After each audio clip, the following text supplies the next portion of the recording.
what supplements do you recommend? Sure. So this again is going to be individual because some people, will benefit from other things. But I generally am a minimalist when it comes to supplements, at least starting. And so first and foremost, a protein powder I generally find helps most people, and I think of that as food, honestly. And I always encourage people to make smoothies out of it, where you can put fruit or vegetables or walnuts and things like that into a smoothie. Make them really taste good and refreshing, right? You never feel bad after you drink a smoothie, right? For the most part. So protein powder is really helpful. Number two is going to be, for most people, vitamin D, right? Especially if you live in a climate where you don't get a lot of sun, right? Now, if you're living in Florida and you're in the sun a fair amount, then you're probably okay, but you can get this tested with blood work. The next time you go, it's usually now included on a standard panel, but you can ask and just check your vitamin D levels. And just a quick factoid on that is, I just read a study recently where there's a big push now.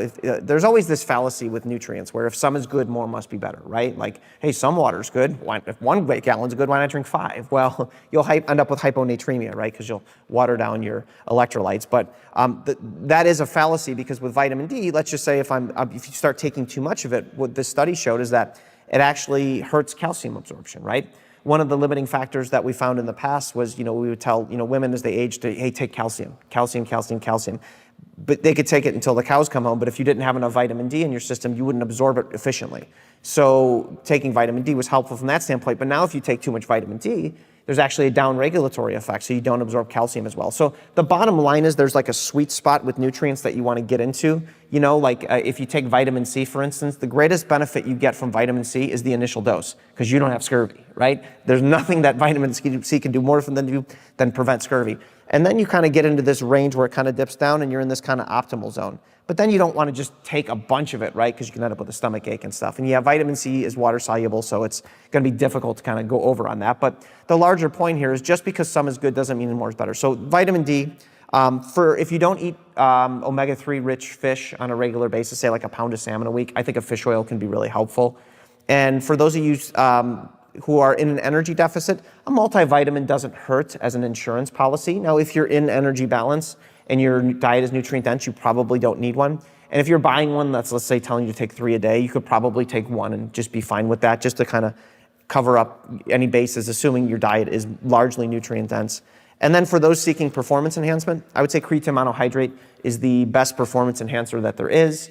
It's kind of overlooked because it's been out a while and companies don't make a lot of money on the monohydrate form. They have their fancy form, which costs a lot more, but all the evidence is basically pointing to creatine monohydrate, so that's helpful. And then lastly, something like beta-alanine is another performance enhancing supplement. So those last two are kind of more, hey, performance enhancing. And I know you enjoy your caffeine, and I would say caffeine is overlooked too. So caffeine is a great performance enhancer too. Where can people get beta-alanine? Yeah, so you can buy it online, I'm sure, like Amazon, places like that. Is that mixed in something? I don't take that. Yeah, so it's sometimes it's in pre-workout supplements, and what causes like the tingly effect. Sometimes people get the paresthesia. What it's doing is it has a buffering effect. So it's delaying the effect of the acid that dissociates from lactic acid, that burn that you feel in your muscles. Well, beta-alanine actually buffers that effect. So it's actually got some pretty interesting research on it. The kind of minimum you want is about 3 grams per day is kind of like the efficacious dose. So if you do buy it, just make sure if it's in a supplement that you buy, that you know how much of you're getting as opposed to like a proprietary blend, because you want to make sure you get the full amount. But you can buy it by itself or mixed into some kind of these energy drinks and stuff. What about collagen? Yes, collagen, that's one that I recently added. I can't believe I skipped that. So collagen was one that I was skeptical on for a while, right? And now was it Jennifer Aniston? She made that was it. I got sold.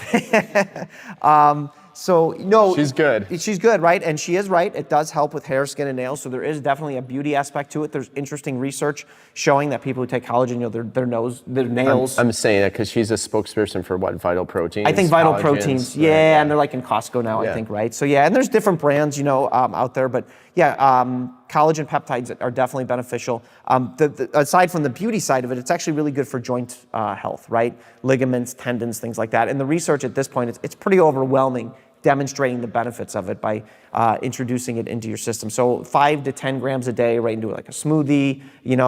People even put it mixes super easy. It's like the easiest mixing protein, right? Because it's broken down into peptides, it's hydrolyzed. You could even mix like a chocolate one into coffee and stuff like that. So I would definitely recommend collagen, especially, the theme being get ripped in your 40s. You want those joints feeling good. So I think it's a very easy fix, and it's a pretty cheap supplement too. So definitely. So to recap those, protein, collagen, fish oil, a multivitamin if you're in a calorie deficit is optional, beta-alanine to get that pre-workout buzz going on, caffeine, so something, coffee, tea, like the caffeine from those drinks is fine. And then creatine. what else? And then creatine, yeah. And vitamin D we mentioned. And then vitamin D.